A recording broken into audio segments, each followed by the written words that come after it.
Hola, muy buenas, bienvenidos a este nuevo vídeo en mi canal donde vamos a analizar el principal riesgo para Bitcoin. Esto viene después de una serie de vídeos que hice titulada Explicando Bitcoin, donde vimos en el último de ellos cuáles son esos principales riesgos. Aquí vamos a profundizar en uno de ellos, el que considero que es pues el más importante. Y creo que además creo que es muy importante que los bitcoiners hagamos esto, pues evidentemente para buscar soluciones si es que en algún momento llegasen a materializarse alguno de estos riesgos o incluso quizá antes de que se materialicen idealmente, ¿no? Entonces, vamos a entrar ya en materia y compartí este tweet esta semana donde decía que esta es la gráfica alcista que debería preocupar a todo bitcoiner o al menos a todo bitcoiner que valore la resistencia a la censura. ¿Y qué es lo que nos está mostrando la gráfica? Pues nos está mostrando el porcentaje del hash rate de Bitcoin, o la potencia de minería que está en manos de empresas públicas, pero aquí estamos usando el término anglosajón. Cuando decimos públicas queremos decir privadas, específicamente empresas privadas que cotizan en bolsa, por ejemplo en el Nasdaq, en el S&P o en el NYSE. Y vemos cómo el porcentaje de la potencia de minería en manos de empresas mineras, como digo, privadas que cotizan en bolsa, ha aumentado del 3% al 20%. Realmente es un aumento brutal en poco más de un año.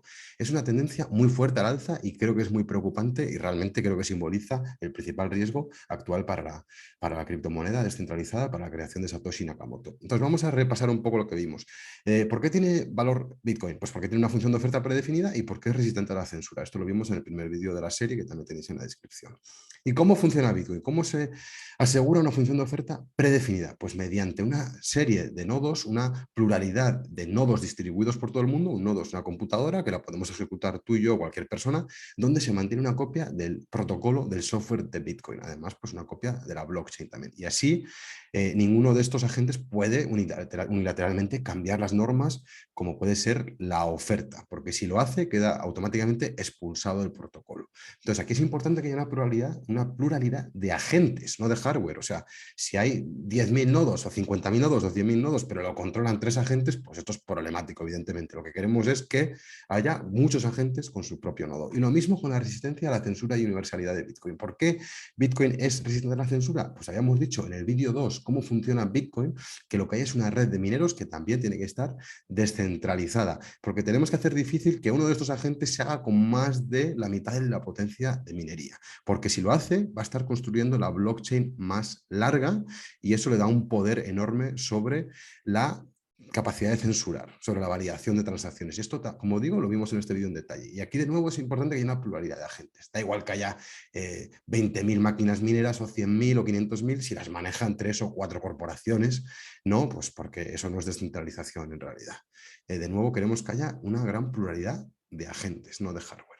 Y esto nos lo dice el propio Satoshi, que en el white paper nos dice que el sistema es seguro siempre que la mayor parte de la potencia de minería está controlada por nodos que no están cooperando para atacar la red, porque si no, ellos van a generar la cadena más larga con la que se va a sincronizar los nodos. Eso lo vimos también de nuevo en ese vídeo, cómo funciona Bitcoin. Entonces, este es, en mi opinión, el principal riesgo para Bitcoin ahora mismo, que la minería que debe estar descentralizada pase a centralizarse. No completamente, pero que un agente o un oligopolio, un grupo de mineros se haga con más de la mitad de la potencia de validación, más de la potencia de minería. ¿Y por qué? Bueno, pues habíamos dicho que los nodos consiguen consenso mediante lo que se conoce como la regla de la cadena más pesada. Es decir, la cadena que tiene más potencia de minería es con la que todos se sincronizan. Es decir, la cadena más larga sirve de referencia para que pueda haber consenso entre todos los nodos. Entonces, si un agente o un oligopolio, varios agentes, controlan más de la mitad de la potencia de minería, siempre van a escribir la cadena más larga y eso les da un poder enorme. Por eso esto es problemático. Les da un poder para hacer varias cosas. No cualquier cosa, no pueden cambiar las normas del protocolo unilateralmente, no pueden mover tus bitcoins porque no tendrían tu clave privada, no pueden agenciarse bitcoins de otras personas, pero sí que pueden hacer varias cosas muy preocupantes, sobre todo para esa cualidad de la resistencia a la censura. Por ejemplo, pueden monopolizar la minería, pueden censurar ciertas transacciones o pueden hacer un doble gasto. Y esto lo vamos a ver en un poco más de detalle ahora. Monopolizar la minería, pues sería rechazar bloques de otros mineros para que abandonen la red y así poder aplicar o implementar técnicas de discriminación de precios o aplicar precios de monopolista. De tal manera que para transaccionar tendrías que pagar precios muy altos. Eso podría ser una estrategia realmente factible para el atacante. Podrían hacer censura, podrían decidir solo pues, procesar aquellas transacciones de usuarios que han hecho KYC a ML, que se han identificado. Podrían censurar la red al completo, podrían simplemente rechazar cualquier bloque que contenga transacciones, con lo cual la red se pararía al completo. Y podrían también pues, poner impuestos o extorsiones a ciertas direcciones, también hacer un doble gasto. Entonces, la estrategia de monopolizar la minería, pues es la estrategia que maximiza el beneficio siempre que el precio de Bitcoin aguante, claro. Esto en un mercado monopolista sabemos que para el monopolista la estrategia dominante es aprobar menos transacciones a un precio mayor. Otra estrategia puede ser aplicar discriminación de precio, donde depende cuántos Bitcoins tengas en tu balance, se te aplica una comisión u otra si los quieres mover. Si eres, pues no sé, tienes 20 Bitcoins, pues se te va a cobrar un 1% de comisión. Y así sucesivamente. No hay competencia perfecta y no hay ese equilibrio de precios más favorable para el usuario. Entonces, ¿qué más puede hacer? Parar la red, puede bloquear todas las transacciones, como habíamos dicho, minar bloques vacíos y rechazar los bloques de otros mineros. Y como tiene la mayor parte del hash rate, el resto de nodos se va a sincronizar automáticamente con esa cadena de bloques, con bloques vacíos sin ninguna transacción. Entonces, aquí se impediría que se procese ninguna transacción. Y además, el resto de mineros dejarían de ganar recompensas, por lo cual, poco a poco, saldrían de la red y se centralizaría aún más el poder de validación. Este minero iría expulsando a otros mineros y podría incluso comprar su hardware a precios de liquidación y consolidarse aún más en esa posición de monopolista. En la consecuencia, pues que nadie podría gastar sus bitcoins y la blockchain quedaría bloqueada. También podría pues, censurar, ¿no? Podría decir, bueno, no vamos a parar por completo la red, pero Bitcoin nos da un poder enorme y como lo controlamos, imaginémonos que este agente, que puede ser un Estado o puede ser un oligopolio de empresas o lo que sea, puede decir, vamos a bloquear algunas direcciones, vamos a aceptar los bloques que incluyen transacciones de direcciones registradas en el registro X y rechazar cualquier bloque con una transacción registrada. O vamos a bloquear las direcciones de oligarcas rusos que sabemos que tienen X bitcoins y no vamos a aceptar ningún bloque que contenga una transacción de un oligarca ruso y así sus bitcoins quedan congelados. O de manifestantes o votantes o ciudadanos de la nación X, como decíamos antes, imponer requerimientos de identificación. Es decir, habría una capacidad para censurar nuevas transacciones enorme. Luego también se podrían aplicar impuestos de extorsión, por ejemplo, a los Winklevoss, ¿no? Que tienen no sé cuántos decenas de miles o cientos de miles de bitcoins. Podría decírsele, oigan, ustedes, aquí va a haber un nuevo gobierno socialista en el estado X, pues Estados Unidos, por ejemplo, y vamos a pedirles un impuesto, no van a poder mover su transacción a no ser que apliquen una comisión del 10 o el 20% del balance. Y luego también el tema del doble gasto, que yo creo que es lo menos probable porque realmente quitaría toda fiabilidad a la red, porque de alguna manera el minero podría realizar una compra, luego retrocederla, o podría realizar depósitos en exchanges, cambiar en ese exchange sus bitcoins por otras monedas y luego retroceder el depósito y recuperar los bitcoins. Esto sería una forma de hacer doble gasto y también quitar fiabilidad a la red y lucrarse, pero yo no veo tampoco este riesgo como muy alto porque la red quedaría totalmente desacreditada. Entonces, ¿cuáles son los contraargumentos a este riesgo? A veces se dice que es muy difícil hacerse con el 51% de la potencia de minería. Y eso es algo que le escuchaba mucho a Andreas Antonopoulos, que es un divulgador muy bueno de Bitcoin, pero que creo que en esto se equivocaba. Él decía, es imposible, ¿cómo va alguien a comprar todas las máquinas? Bueno, primero de todo, la minería deja una huella física en la red, que una red que además es cada vez más corporativa. ¿Qué quiero decir? La minería consume muchísima electricidad y esto, pues como puede ser el cultivo de marihuana o lo que sea, es fácil de identificar por las autoridades porque tiene esta huella física enorme. Entonces, se les puede identificar en dónde están y un Estado puede localizarlos. Y además, pues como derivado de esto, el Estado no tiene por qué comprar las máquinas, puede simplemente regularlos. Ahora lo vamos a ver, si la minería se concentra pues, en una jurisdicción como Estados Unidos, imaginémonos, pues el Estado puede poner ciertas regulaciones y los mineros tendrían que obedecerlas. Luego, se dice que no debemos preocuparnos porque no sería racional atacar Bitcoin. Bueno, este tampoco creo que sea un buen contraargumento porque el mundo está lleno de actores irracionales. Hay guerras, los estados están siempre construyendo bombas nucleares, todo tipo de utensilios que se utilizan para destruir riqueza y que no parece que sean racionales. Lo hacen simplemente para destruir sus adversarios. Y en este caso el adversario puede ser Bitcoin o puede ser otra nación. Y Bitcoin puede ser la herramienta que se usa para atacar a esa nación. Por ejemplo, si se congelan, como digo, todos los Bitcoins de oligarcas rusos. Luego, también puede argumentarse que lo racional es monopolizar la minería. O sea, si realmente va a sobrevivir la red para aplicar lo que habíamos dicho, los precios de monopolista y la discriminación de precios, puede ser racional hacerse con el control de la minería.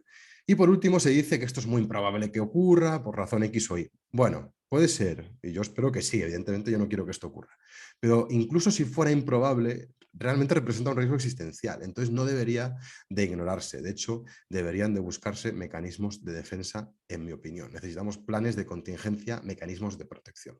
Entonces, ¿cuál es la situación actual? ¿Cuál es el riesgo actual de que esto ocurra? Pues habíamos abierto la presentación viendo el increíble aumento del porcentaje de la minería en manos de empresas privadas, casi todas ellas en Estados Unidos. Y aquí lo vemos también. Vemos como si hace poco era China el gran foco de la minería, ahora mismo Estados Unidos ya y Canadá componen prácticamente la mitad de la potencia de minería. Entonces, si esta gráfica continúa y si se sigue consolidando la minería aquí, por ejemplo, si tenemos el 60, el 70% de la minería en estos dos países, en Canadá y en Estados Unidos, y la mayoría de empresas registradas que cotizan en el NISE, es muy fácil para un Estado identificarlas, llamar a la puerta y decir, ustedes van a ser, pues, por ejemplo, Estados Unidos y Canadá, lo que decíamos, más del 50%, tienen la fuerte huella física.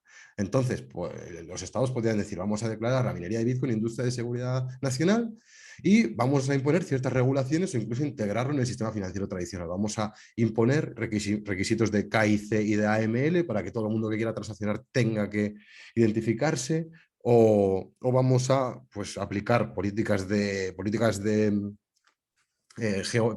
exteriores, pues por ejemplo, si hay un conflicto con Rusia, con China, vamos a obligar a los mineros a participar de nuestra respuesta a ese conflicto y vamos a congelar direcciones de personas de poder de Rusia y de China, por ejemplo. Y los mineros, si realmente se concentran en porcentajes altos, lo tendrían difícil para irse.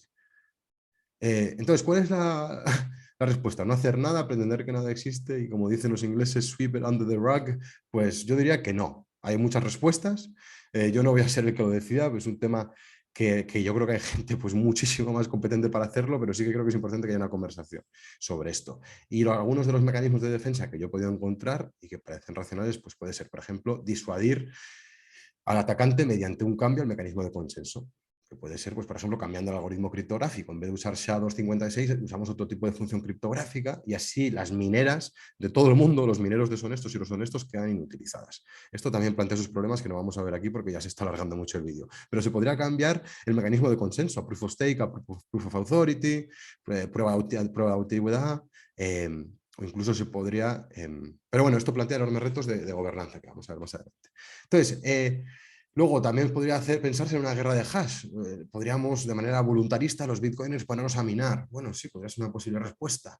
O alentar a nuestros gobiernos a hacerlo para diluir el porcentaje de la minería en manos de Estados Unidos o Canadá en este caso.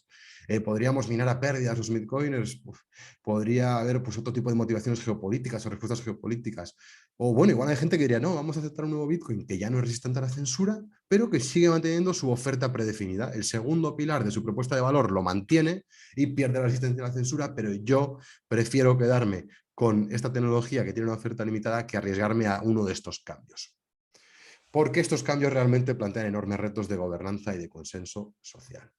Aquí cada uno, yo tuiteé esto, creo que fue durante el día de ayer, y pensábamos que, imaginémonos que hay un atacante, parece que, esto lo tengo en inglés, pero que sería difícil de coordinar una respuesta, ¿no? Porque cada uno tendría una opinión.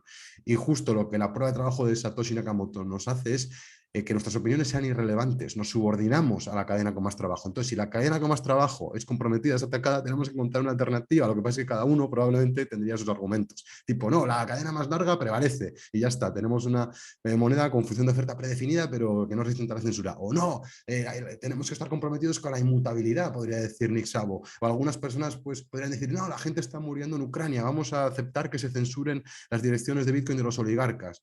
O lo que digo, pues que la oferta limitada es lo único que importa. O no, y otros podrían decir, vámonos a Proof of Stake, o vamos a usar nodos confiables. Esto podría ser un caos absoluto si se intenta coordinar en medio de un ataque. Entonces, en mi opinión, para disuadir un ataque, creo que sí que es necesario tener un mecanismo de defensa fijado a priori y que haya un compromiso de la mayoría económica con ese mecanismo de defensa. Porque buscar el consenso en medio de un ataque, que ya las personas cuando estamos invadidas por el miedo, como hemos visto durante los últimos años, somos totalmente impredecibles y nos dejamos pues gobernar de manera muy fácil. Creo que buscar un consenso que favorezca la libertad podría ser fatal. Y esto, el objetivo de este vídeo, pues pensar en un Bitcoin más fuerte, ¿no? Esto no creo que sea un riesgo inminente, pero es verdad que preocupa un poco esa tendencia que he dicho, a mí me preocupa bastante, hacia la concentración de la potencia de minería, de validación de transacciones en manos de empresas privadas cotizadas. y el objetivo tiene que ser mantener Bitcoin resistente a la censura y universal, al menos en mi opinión, porque es un valor que creo que es fundamental para, pues para Bitcoin y para la humanidad. Entonces os dejo con el vídeo, un poquito largo, pero bueno, espero que os haya sido valioso, interesante. Y si os está gustando este tipo de contenido, no olvidéis suscribiros y hasta el próximo vídeo. Un abrazo.